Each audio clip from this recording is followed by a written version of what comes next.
नमस्कार दोस्तों, स्वागत है आप सभी का एचपी एग्जाम अफेयर्स में। आज की क्लास में हम बिलासपुर जिले के बारे में पढ़ेंगे। यह आपके एचपी जी की सीरीज़ का 29वां लेक्चर है। चलिए आज की क्लास को शुरू करते हैं।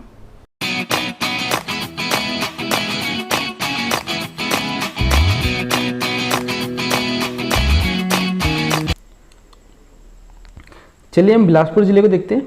जिले के रूप में गठन। बिलासपुर को हिमाचल प्रदेश में मिलाया गया 1 जुलाई 1954 को और ये हिमाचल प्रदेश का 5वां जिला बना। इससे पहले हिमाचल प्रदेश में 4 जिले और थे, यानी जब हिमाचल प्रदेश अस्तित्व में आया यानी उसका गठन हुआ 15 अप्रैल 1948 को, तो उस समय जो 4 जिले उसमें थे वो थे चंबा, मंडी, महासू और सिरमौर। और 1 जुलाई 1954 को बिलासपुर को हिमाचल प्रदेश में मिला दिया गया और ये हिमाचल प्रदेश का 5वां जिला बना। जो बिलासपुर जिला है उसका क्षेत्रफल है 1167 और ये हिमाचल प्रदेश का दूसरा सबसे छोटा जिला है। जो हिमाचल प्रदेश का सबसे छोटा जिला है वो है हमीरपुर और उसके बाद आता है बिलासपुर। अब हम पहाड़ियाँ देखते हैं। जो बिलासपुर था उसे प्राचीन समय में सद्दार कलूर भी कहा जाता था, क्योंकि यहाँ पर 7 पहाड़ियाँ थी। मैं इन 7 पहाड़ियों के बारे में बताता हूँ आपको कौन कौन सी पहाड़ियाँ थी। पहली थी नैना देवी पहाड़ी। जो नैना देवी पहाड़ी है इस पर कोट कहलूर किला और फतेहपुर किला स्थित है। तो नैना देवी पहाड़ी पर कोट कहलूर और फतेहपुर किला स्थित है। साथ ही जो नैना देवी का मंदिर है वो भी नैना देवी पहाड़ी पर ही है। फिर है रतनपुर पहाड़ी। जो रतनपुर पहाड़ी है उस पर रतनपुर किला है और यहीं पर डेविड ऑक्टरलोनी ने गोरखा कमांडर अमर सिंह थापा को हराया था। अमर सिंह थापा के बारे में हम भी आगे जानेंगे कि कौन थे। तो रतनपुर पहाड़ी पर रतनपुर किला है। फिर है बहादुरपुर पहाड़ी। बहादुरपुर पहाड़ी पर बहादुरपुर किला है जो 1980 मीटर पे है, हाइट पर है। तो ये बिलासपुर का सबसे ऊंचा स्थान भी है। तो जो बहादुरपुर किला है वो बिलासपुर का सबसे ऊंचा स्थान है और इसकी जो हाइट है वो है 1980 मीटर और ये राजा विजय चंद की ग्रीष्मकालीन आवास भी था। तो जो बहादुरपुर किला है वो राजा विजय चंद का ग्रीष्मकालीन आवास भी था। फिर है कोट पहाड़ी, झंझारधार, त्योंधार और बांदलाधार। तो कोट पहाड़ी भी बिलासपुर में है, झंझारधार, त्योंधार और बांदलाधार। तो ये 7 पहाड़ियाँ बिलासपुर में स्थित हैं। नैना देवी पहाड़ी, रतनपुर पहाड़ी, बहादुरपुर पहाड़ी, कोट पहाड़ी, झंझारधार, त्योंधार और बांदलाधार। अब हम नदियाँ देखते हैं। जो सतलुज नदी है वो कसोल से बिलासपुर में प्रवेश करती है और नेला गांव से बिलासपुर को छोड़कर पंजाब में चली जाती है। ये नेला गांव भाखड़ा में स्थित है। सतलुज की सहायक नदियाँ हैं अलीखड़, कांबर और सिरखड़। जो अलीखड़ है ये सोलन से बिलासपुर में प्रवेश करती है और सतलुज में मिल जाती है। गंबर है ये शिमला से बिलासपुर में प्रवेश करती है और सतलुज में मिल जाती है। और सिरखड़ ये सतलुज की सबसे बड़ी सहायक नदी है बिलासपुर में। अब झीलें देखते हैं। गोविंद सागर झील जो कि हिमाचल प्रदेश की सबसे बड़ी मानव निर्मित झील है वो बिलासपुर में स्थित है। तो जो गोविंद सागर झील है इसका एरिया है वो है 168 स्क्वायर किलोमीटर और गोविंद सागर झील है उसी पर एक डैम भी बना है, गोविंद सागर डैम। ये 1955 में इस पर काम शुरू हुआ था और 1963 में ये बन के तैयार हो गया था। जो इसकी हाइट है वो है 225 मीटर। अब हम मेले देखते हैं। नलवाड़ी मेला 1889 में डब्ल्यू गोल्डस्टीन ने स्टार्ट किया था। जो नलवाड़ी मेला है वो 1889 में डब्ल्यू गोल्डस्टीन ने स्टार्ट किया था। और एक पशु मेला है जो बिलासपुर में लगता है। एक गुग्गा मेला है, ये भी बिलासपुर में लगता है। तो ये 2 इंपॉर्टेंट मेले हैं बिलासपुर के। अब हम कुछ इंपॉर्टेंट मंदिर देखते हैं। नैना देवी मंदिर ये बिलासपुर में स्थित है, मैंने आपको बताया। फिर बाबा बालकनाथ मंदिर, गुग्गा मंदिर, गोपाल मंदिर, मुरली मनोहर मंदिर और रंगनाथ मंदिर। तो ये कुछ इंपॉर्टेंट मंदिर हैं जो बिलासपुर में स्थित हैं। नैना देवी मंदिर, बाबा बालकनाथ मंदिर, गुग्गा मंदिर, गोपाल मंदिर, मुरली मनोहर मंदिर और रंगनाथ मंदिर। अब हम बिलासपुर से रिलेटेड कुछ इंपॉर्टेंट पॉइंट देखते हैं। दियोली बिलासपुर में एशिया का सबसे बड़ा ट्राउट मछली पालन केंद्र है। ये 1962 में स्थापित किया गया था और ये बिलासपुर के दियोली में स्थित है। तो ट्राउट मछली पालन केंद्र है वो बिलासपुर के दियोली में स्थित है। फिर एक एसीसी सीमेंट फैक्ट्री भी है, ये बिलासपुर के बरमाणा में स्थित है। तो एसीसी सीमेंट फैक्ट्री बिलासपुर के बरमाणा में स्थित है। और एक इंपॉर्टेंट बुक भी है Bilaspur past present and future, इसे लिखा गया था आनंद चंद द्वारा। ये बिलासपुर के अंतिम राजा भी थे आनंद चंद। इन्होंने एक बुक लिखी थी Bilaspur past, present and future. Bilaspur में 1944 में बैंक ऑफ बिलासपुर खोला गया और ये बिलासपुर का पहला बैंक भी था। तो बैंक ऑफ बिलासपुर 1944 में खोला गया और ये बिलासपुर का पहला बैंक था। अब हम बिलासपुर का इतिहास देखते हैं। जो कहलूर रियासत थी उसकी नींव बीरचंद ने रखी थी, यानी जो कहलूर रियासत थी उसकी स्थापना बीरचंद चंदेल ने की थी। बीरचंद चंदेल बुंदेलखंड जो कि मध्य प्रदेश में, वहाँ से आए थे और एक चंदेल राजपूत थे।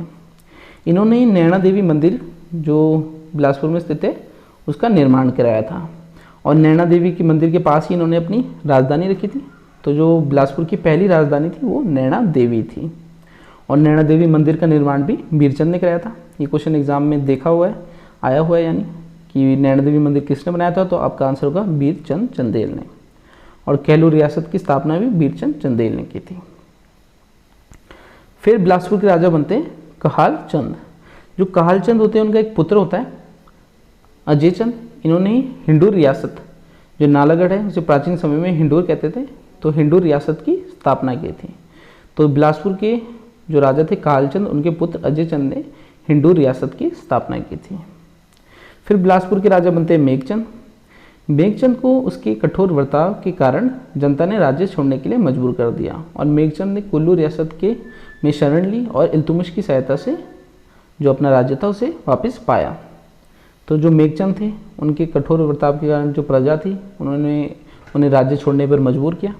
बाद में जो मेघचंद होते हैं वो कुल्लू रियासत में शरण लेते हैं और बाद में इल्तुतमिश की सहायता से जो अपनी गद्दी होती है उसे पूर्ण प्राप्त करते हैं, यानी जो बिलासपुर होता है उसे बिलासपुर के फिर से राजा बन जाते हैं। तो जो इंडियन हिस्ट्री है वो कहीं ना कहीं जो हिमाचल हिस्ट्री है उससे भी कनेक्टेड है। जैसे इल्तुतमिश, अकबर, जहांगीर, ये सब राजा जो हैं वो कहीं ना कहीं हिमाचल से भी रिलेटेड है। तो आपको इंडियन हिस्ट्री भी पढ़नी पड़ेगी अगर आपको इनको थोड़ा ज़्यादा समझना है चीज़ों को। और ऐसा नहीं कि आप मतलब हिमाचल का जीके पढ़ रहे तो एग्ज़ाम में आप आराम से पास हो जाएंगे, यानी मतलब उसे क्लियर कर देंगे। आपको इंडिया की जो जीके उसे भी पढ़ना पड़ेगा, साथ ही हिमाचल जीके को। तो दोनों को बराबर टाइम देना है, हर सब्जेक्ट को बराबर टाइम देना है। जैसे इंग्लिश हो गया, हिंदी हो गया, Indian GK, Himachal GK, maths. तो ऐसे नहीं कि एक ही सब्जेक्ट में फोकस करें, बस जीके पढ़ते जा रहे हैं, हिंदी इंग्लिश देख नहीं रहे हैं, तो वो भी थोड़ा गलत हो जाता है। चलिए हम आगे देखते हैं। फिर बिलासपुर के राजा बनते हैं ज्ञानचंद। जो ज्ञानचंद होते हैं वो अकबर के समकालीन होते हैं, यानी अकबर के समय बिलासपुर के राजा होते हैं। जो ज्ञानचंद होते हैं इन्होंने जो इस्लाम धर्म था उसे अपनाया था। तो एग्जाम में क्वेश्चन क्या आएगा कि इस्लाम धर्म को बिलासपुर के किस राजा ने अपनाया था, तो आपका आंसर होगा ज्ञानचंद ने। तो ज्ञानचंद ने सरहिंद के मुगल वायसराय के प्रभाव में आकर इस्लाम धर्म को अपनाया था। फिर है बीकचंद। बीकचंद ने 1600 ईस्वी के आसपास नैना देवी से अपनी राजधानी बदलकर सुनानी कर ली। तो जो बिलासपुर की पहली राजधानी थी वो थी नैना देवी, बाद में उसे बदला जाता है बीकचंद द्वारा और वो अपनी राजधानी कहाँ स्थापित करते हैं, सुनानी में। तो पहली तो नैना देवी थी, बाद में सुनानी बन जाती है। फिर बिलासपुर के राजा बनते हैं दीपचंद। ये एक इम्पॉर्टेंट राजा है। तो दीपचंद ने जो बिलासपुर शहर था उसकी स्थापना की। जो बिलासपुर शहर था इसकी स्थापना 1654 में की थी दीपचंद चंदेल ने। तो अगर आपको आ जाए कि बिलासपुर रियासत यानी कहलूर रियासत की स्थापना किसने की थी, तो आपका आंसर होगा वीरचंद चंदेल ने। और अगर आ जाए बिलासपुर शहर की स्थापना किसने की थी, तो आपका आंसर होगा दीपचंद चंदेल ने। इन्होंने अपनी जो राजधानी थी वो सुनानी से बदलकर व्यासपुर रख दी थी। तो बिलासपुर को प्राचीन समय में व्यासपुर भी कहते थे। तो इन्होंने अपनी राजधानी व्यासपुर स्थापित की थी। फिर है भीमचंद। कहलूर का राजा भीमचंद, जो कहलूर का राजा था भीमचंद, उसने 1686 में भगानी साहिब का युद्ध लड़ा। और किसके साथ लड़ा, गुरु गोविंद सिंह के साथ। ये युद्ध क्यों हुआ, जो गुरु गोविंद सिंह थे उन्हें एक सफ़ेद हाथी दिया गया था असम की रानी रत्ना राय द्वारा। तो वो भीमचंद को पसंद आ गया था हाथी और उन्होंने गुरु गोविंद सिंह से उस हाथी को मांगा, मगर गुरु गोविंद सिंह ने उन्हें वो हाथी नहीं दिया। तो उसी के कारण भगानी साहिब का युद्ध हुआ। और कब हुआ, 1686 में, जिसमें जो कहलूर के राजा थे भीमचंद उन हार गए यानी पराजित हुए और गुरु गोविंद सिंह जीत गए। मगर बाद में उनके जो रिश्ते होते हैं वो ठीक हो जाते हैं। फिर गुरु गोविंद सिंह और भीमचंद ने 1667 में नौदौन में मुगलों को हराया था। तो जो गुरु गोविंद सिंह थे और भीमचंद उन्होंने 1667 में नौदौन में मुगलों को हराया भी था। फिर बिलासपुर के राजा बनते हैं मानचंद। संसार चंद ने 1795 में बिलासपुर पर आक्रमण किया और झंझारदार पर छातीपुर किला बनाया। जो संसार चंद होते हैं कांगड़ा के राजा होते हैं और कांगड़ा के सबसे शक्तिशाली राजा भी होते हैं। इन्हीं के समय जो कांगड़ा की सीमाएं होती है उसमें बहुत ज़्यादा विस्तार भी होता है और ये जो बिलासपुर के राजा होते हैं उन पर हमला भी करते हैं। तो संसार चंद के समय जो बिलासपुर के राजा होते हैं वो मानचंद होते हैं और वो 1795 में बिलासपुर पर आक्रमण करते हैं और जो बिलासपुर की झंझारधार थी वहाँ पर छातीपुर किला बनाते हैं। जो बिलासपुर के राजा होते हैं मानचंद, वो 1803 में गोरखा कमांडर अमर सिंह थापा को अपनी मदद के लिए बुलाते हैं। तो जो गोरखा कमांडर अमर सिंह थापा होते हैं वो 1805 में संसार चंद को पराजित कर देते हैं। कहाँ पर करते हैं? महलमुरिया एक स्थान होता है हमीरपुर पर, वहाँ पर उन्हें पराजित कर देते हैं संसार चंद को। फिर राजा बनते हैं खड़गचंद। जो खड़गचंद थे उनके शासनकाल को बिलासपुर के इतिहास में काला युग भी कहा गया है। तो खड़गचंद के शासनकाल को बिलासपुर रियासत के इतिहास में काला युग कहा गया है। खड़गचंद के बाद हीराचंद बिलासपुर के राजा बनते हैं। हीराचंद ने 1857 के विद्रोह में अंग्रेजों का साथ दिया था और हीराचंद के शासनकाल को बिलासपुर रियासत के इतिहास में स्वर्णकाल कहा जाता है। तो इसे आप ऐसे भी याद रख सकते हैं, जैसे हीराचंद कुछ कीमती हो गया तो स्वर्णकाल कहा गया इनके जो शासनकाल था। और खड़गचंद है तो ये कुछ खराब टाइप होगा कि खड़ग, तो इनके जो शासनकाल था उसे काला युग कहा गया है। फिर है अमरचंद। अमरचंद के समय ही जुग्गा आंदोलन हुआ बिलासपुर में। तो जुग्गा आंदोलन कब हुआ? अमरचंद थे उनके समय में हुआ। और जो अमरचंद थे उन्होंने 1885 ईस्वी में रियासत के अभिलेख देवनागरी लिपि में रखने व कामकाज देवनागरी लिपि में करने के आदेश दिए। तो अमरचंद ने 1885 में जो राज्य के अभिलेख थे उन्हें देवनागरी लिपि में रखने के आदेश तथा कामकाज था जो सरकारी वो सारा देवनागरी लिपि में हो ऐसे आदेश दिए थे। फिर विजयचंद राजा बनते हैं। विजयचंद ने जो बिलासपुर का रंग महल उसे बनवाया था, यानी उसका निर्माण कराया था। तो रंग महल का निर्माण राजा विजयचंद ने कराया था। साथ ही जो बहादुरपुर पहाड़ी थी उस पर एक बहादुरपुर किला था, उन्होंने उसे अपनी ग्रीष्मकालीन राजधानी बनाया था।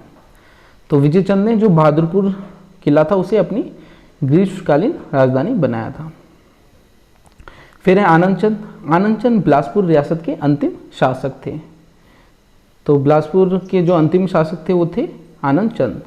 बिलासपुर को भारत में विलय, यानी वो बिलासपुर के भारत में विलय के खिलाफ थे। साथ ही वो चाहते थे कि बिलासपुर स्वतंत्र है, यानी एक अलग ही कंट्री बन जाए, भारत में उसका विलय ना हो। तो 15 अप्रैल 1948 को जब हिमाचल का गठन हुआ तो उस समय बिलासपुर को जो अलग ही पार्ट सी स्टेट बना दिया गया, यानी हिमाचल में नहीं मिलाया गया। मगर बाद में जनता के प्रेशर में आके उन्हें 1 जुलाई 1954 को बिलासपुर को हिमाचल प्रदेश में मिलाने के जो पत्र थे उन पर साइन करना पड़ा और बिलासपुर हिमाचल का 5वां जिला बना। तो ये कुछ बिलासपुर का इतिहास था। मैंने आपको बिलासपुर से रिलेटेड सारी इंपॉर्टेंट चीज़ें बता दी। तो आज की क्लास हमारी इतनी थी। अगर आपको ये क्लास पसंद आई तो इस वीडियो को लाइक एंड शेयर ज़रूर कीजिएगा। Thank you.